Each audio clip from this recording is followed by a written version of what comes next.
Welcome to this explainer on Petrobras. We're diving into a really fascinating moment for one of the world's major energy players. Today, we're going to dissect the central tension between Petrobras's historic Q2 2026 performance and the very real underlying market risks that are keeping investors on their toes right now. It's literally a classic story of massive operational rewards colliding head-on with complex political headwinds.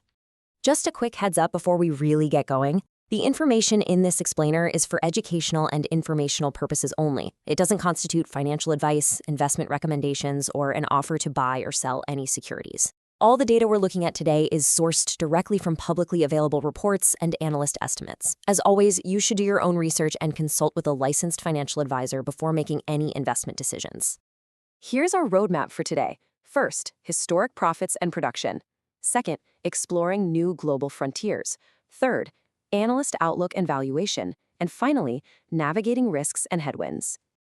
Part 1. Historic profits and production. Let's kick things off with the sheer scale of their August 7th, 2026 earnings report. Petrobras reported what can only be described as a truly historic quarter. Think about this number for a second. $10.4 billion. That's their net income for just the quarter, or about 52.4 billion Brazilian reals. We're talking about a massive 97% jump year over year. I mean, to nearly double your net income at this kind of scale is just an extraordinary feat. It was largely driven by capturing the upside of global crude, gasoline, and diesel price increases that were triggered by recent supply disruptions. For investors, this really shows Petrobras's unique ability to capitalize on global market chaos. And they didn't just have a good quarter, they absolutely crushed expectations across the board. Earnings per share came in at $1.38, easily beating the estimated $1.25. Revenue hit $31.26 billion, sailing right past the $30.15 billion target. Plus, they generated $20 billion in adjusted EBITDA for the quarter, which is up 70% from Q1. But the absolute standout here, that $19.5 billion gross profit, that is literally the highest gross profit in the entire history of the company. Now, you don't hit financial records like that without some serious operational execution behind the scenes. And Petrobras totally delivered on that front too. They hit record oil production of 2.7 million barrels per day. But honestly, even more impressive is that they achieved a 101% refinery utilization rate in Q2. They were essentially running the engines hotter than their stated capacity, which Morgan Stanley has called a golden age for refining. Over in the Santos Basin, the Alexandre de Gusmão floating production vessel hit its maximum capacity of 180,000 barrels of oil per day. And perhaps most importantly for the long-term health of the company, current management drastically improved operational efficiency, dropping their production decline rate from roughly 12% all the way down to about 4%. But, okay, here's the core mystery of our explainer today.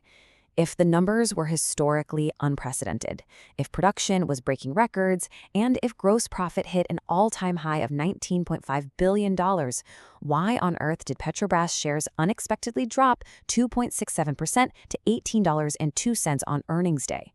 Keep that question in the back of your mind. We are absolutely going to answer it, but first, we really need to understand how the company is planning to sustain this massive growth. Moving on to part 2, exploring new global frontiers. So how do they keep this momentum going? Well, they're aggressively looking to replenish reserves through new exploration, both internationally and at home. On August 21st, the company confirmed they had submitted an expression of interest and actually started early-stage negotiations for 4 offshore exploration blocks in Ghana's Keda Basin. This is a fascinating move. The Keda Basin is one of Ghana's least explored offshore areas. There are 0 commercial discoveries there to date, but it has geological similarities to proven systems in the Gulf of Guinea. This perfectly aligns with CEO Magda Chambriard's long-term reserve replacement strategy, securing future output and proving they aren't just resting on their laurels. Meanwhile, back in Brazil, there is some massive news regarding the equatorial margin. On August 15th, Petrobras announced they detected hydrocarbons in the Morpho-1 exploratory well off the coast of Amapá State. The political hype around this is huge right now. President Luiz Inácio Lula da Silva immediately dubbed the find a passport to Brazil's future, utilizing it to boost his re-election campaign. And some reports have been wildly speculating that there could be potential reserves of up to 10 billion barrels there, worth a highly speculative estimate of $720 billion. But let's take a step back from the political hype and look at the sobering execution reality here. To even figure out if the equatorial margin is commercially viable, CEO Magda Chambriard says Petrobras has to drill at least 3 more wells. They're pouring $2.5 to $2.7 billion into exploratory drilling here through 2030. And even if it is proven commercial, production probably won't start for at least 7 years. And here's the kicker. By roughly 2030, the International Energy Agency actually expects global oil demand to have peaked. So we're looking at a high-risk, high-reward scenario that is years away from generating any actual revenue. Part 3, Analyst Outlook and Valuation. All right, so how is Wall Street pricing this crazy mix of current success and future frontier uncertainty? Well, as of August 21st, 2026, the stock closed at $19.15. But the real story is that year-to-date figure. Petrobras is up a staggering 57.56% since the start of the year.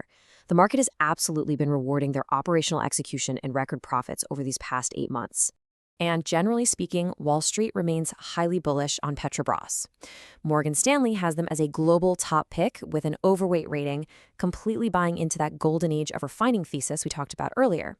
Bank of America upgraded the stock to buy with a $24.80 price target. JPMorgan reaffirmed their overweight status. Overall, if you look at a poll of 10 analysts by S&P Global, they give the stock a consensus buy rating with an average price target of $21.56. That implies roughly a 12% upside from current levels. But it's not totally unanimous. Consider this figure, 15.8%. Guru Focus runs this GF value model that estimates a company's intrinsic value, and their model prices Petrobras at $15.57 per share. That suggests the stock is currently 15.8% overvalued. They also give the company a GF score of 62 out of 100, which reflects only moderate financial health. This counterargument basically suggests that the massive 57% year-to-date rally might have already priced in all the good news. Which brings us to Part 4, Navigating Risks and Headwinds. Okay, let's finally answer that mystery from earlier. Why, despite record-breaking profits and Wall Street praise, did the stock drop nearly 3% on earnings day? The biggest headwind by far is political risk. With elections approaching, the FUP Oil Workers Union has laid out 50 policy demands. The most significant ones include reintegrating privatized refineries, reducing dividend payouts to private shareholders, returning to a mandatory sole operator status in pre-salt fields, and introducing a brand new tax on crude oil exports. Now, regardless of where you stand on these policies politically, from a purely market perspective, these demands introduce some serious uncertainty around the company's future direction and profitability. And all of this creates a real dilemma for income investors, especially when it comes to dividends. Right now, Petrobras offers a very attractive dividend yield of roughly 6%. They even declared a welcome special dividend of $0.2649 per share this month. However, when you zoom out and look at the 3-year dividend growth rate, it's negative 43.1%. Long-term dividend growth has severely stalled out. And with political pressure aiming to reduce those private dividends even further, income investors are definitely left wondering how sustainable these payouts truly are.